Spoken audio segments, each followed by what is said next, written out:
Ladies and gentlemen, we got him. Jadeveon Clowney has re-signed with the Browns. Finally, everyone's getting that YouTube push right now that they've been waiting to see. That number 90 is back with the Browns. So shout out to everyone who's commented 90, probably over 90 times the last month plus since really free agency started, as Clowney has re-signed with the Browns on a 1-year, $11 million contract. That's what MKC is reporting. There's probably some incentives, and that money can be moved around a little bit, but that's the bare bones of this 1-year contract. So, welcome into the Cleveland Browns Report by Chat Sports. I'm your host, Matthew Peterson. We're doing an at-home video. Had the day off, but when Clowney re-signs, you get the computer up and you get the video out as soon as possible. So if you're coming across this channel for the first time, don't worry. Usually, producer Marshall's got a bunch of graphics on screen, keeping you guys informed and entertained. So hit that big red button and subscribe if you're coming across here for the first time, looking for a spot to get Browns news and even rumors. Let's break this down, though. Let's figure out what this all means and what's been a very awesome offseason for the Browns. Probably the last big move Andrew Berry is going to make. You got to think that, right?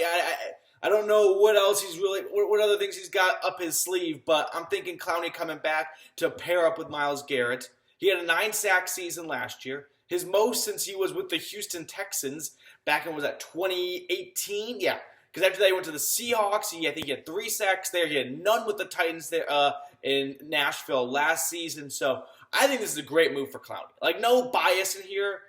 I don't want to say your career was one bad season away from not coming back to the NFL, but you had 3 sacks combined over the last 2 seasons.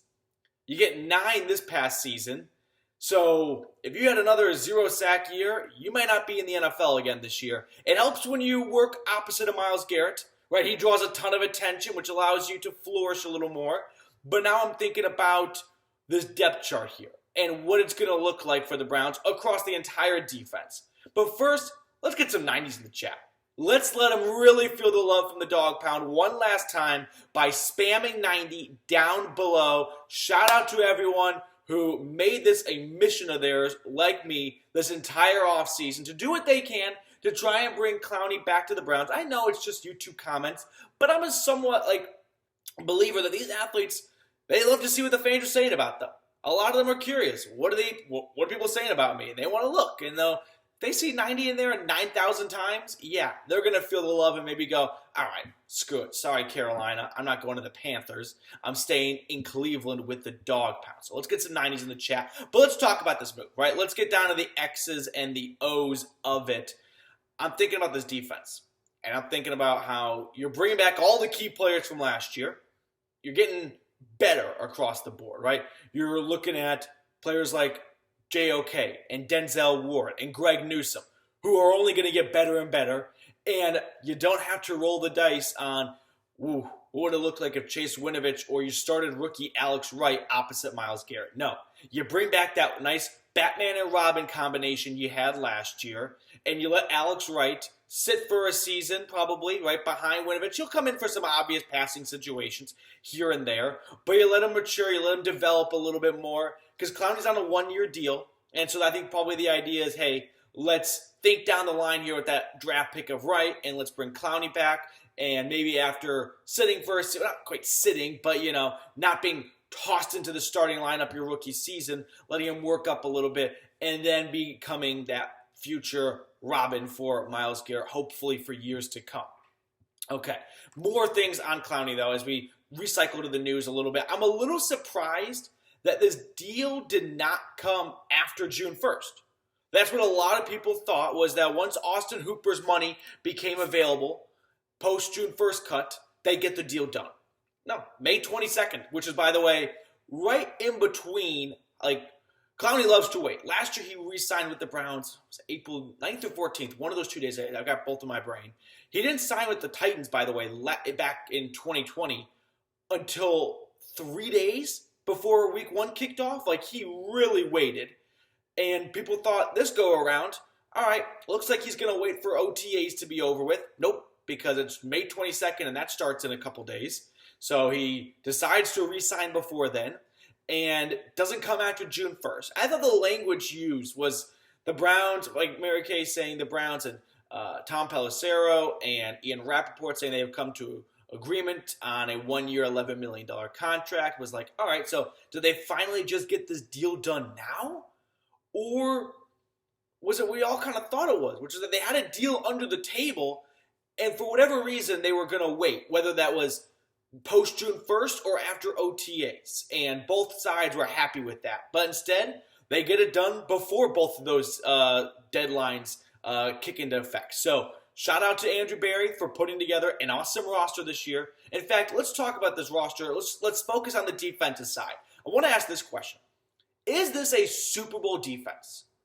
Is this a defense that can win a Super Bowl? Because we all know defense wins championships. So can Myles Garrett and Clowney at the defensive line, then JOK at the next level, Denzel Ward, Greg Newsome, the rest of John Johnson, Grant Delpit. I mean, we got a bunch of guys here. We got guys who are turning into dudes on this roster. All right. Here's my good metric. Like, I love evaluating teams, like on a bar level of, hey, are there players on this defense you'd want to get the jersey of? And I love a JOK jersey. I love a Delpit jersey. I love a Denzel Ward jersey. Of course, Myles Garrett's a popular pick. But this defense, it's becoming very special. It was special last year. All right.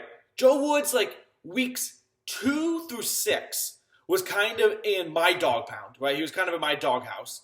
But this defense was awesome. I mean, they picked off Lamar Jackson 4 times, and unfortunately, it was the offense that lost games. This is not breaking news. This is not a hot take right here. But this defense coming back intact and improving and better, I mean, it's not like it's an old defense either. You're not running it back for a 5th year, okay? You got a lot of guys who are stepping into the years of their prime. Denzel Ward. Greg Newsome's going to improve from his rookie season. Same for JOK. You get Clowney back, 29 years old. You hope on a 1-year, $11 million contract, you can get the last little bit of sack juice out of him, because this defense is going to be awesome. All right, guys, hit the news. 1-year, $11 million deal before OTAs, before June 1st. Happy to have you joining me on a Sunday. Hope you guys are enjoying or had a nice weekend. Appreciate you clicking on today's video.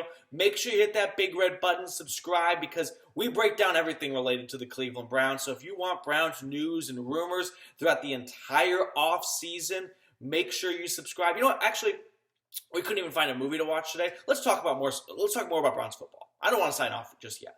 I want to talk about how exciting this season is going to be, because I was even like a little bored, and Baker's on a no Baker, tiny Baker segment, squishy. Baker was on a road trip to a brewery, or stopped at a brewery just outside of Seattle today, I believe. Check out my Twitter, @Matthew Petey. It's in the comments and in the description as well. But I'm like, who goes on a road trip from Austin to Seattle? Like, that's not a road trip. That is a near cross-country drive. Like, that is a long trek from Texas to Washington. But anywho, Andrew Berry, the guy's doing stuff here. The guy's putting together an awesome roster. It all comes down to Deshaun Watson, of course. But I will add in a kicker of, it's not boom or bust this season. You got Deshaun Watson on a 5-year contract. The expectation is he's not going to be here for just 5 years. He's going to be here for 10 to 15 years, okay? That's what you do when you give someone $230 million guaranteed. Let me check Twitter really quickly. Make sure you got no news here. Okay. Ian Rapoport just tweeted this out. Clowney wanted to be back to Cleveland. How badly? He turned down $14 to $15 million offers from other teams on multi-year deals to go back. So Clowney turning down bigger cash on a longer-term deal to stay in Cleveland. That's pretty awesome right there. I mean, talk about a guy who wants to stay by the lake and win a Super Bowl with a team. I'm thinking if you do that as a player who's in the locker room and knows way more than just me and my kitchen does right now, you know you got a special team right here. You got a special roster that is very close to winning a Super Bowl. And at the age of 29, you don't have time to mess around and go to bad teams on a 2-year deal. Like, let's say you want to go to the Falcons, okay, or the Panthers. They're not close to winning a Super Bowl. They're not close at all.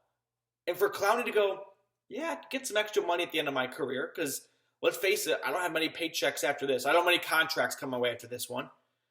But, man, I don't want to skip out on something special in Cleveland. I want to run it there, and I want to win a Super Bowl for the Browns. That'd be pretty dope right there. All right, guys, I think that's going to do it for us on today's show. Once again, now we'll really sign off here. Appreciate everyone for tuning in, making us a part of your Sunday.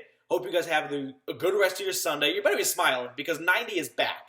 That's awesome for the Browns. A huge signing in the middle of May when there's not much going on. But Andrew Berry, we knew this was going to come, but once it actually happened, it still is like, all right, let's celebrate. Like, let's act like this was a blindsiding signing. That way we can even be happier about it because don't be like, well, we knew it was coming. What's the big deal? Screw that. Let's have some fun. It's May 22nd in the NFL offseason. Come on, let's have a good time here. Hit that big red button, subscribe. I'll be back to the studios tomorrow. We'll be breaking down this and other Browns news and rumors more. So until then, go Browns.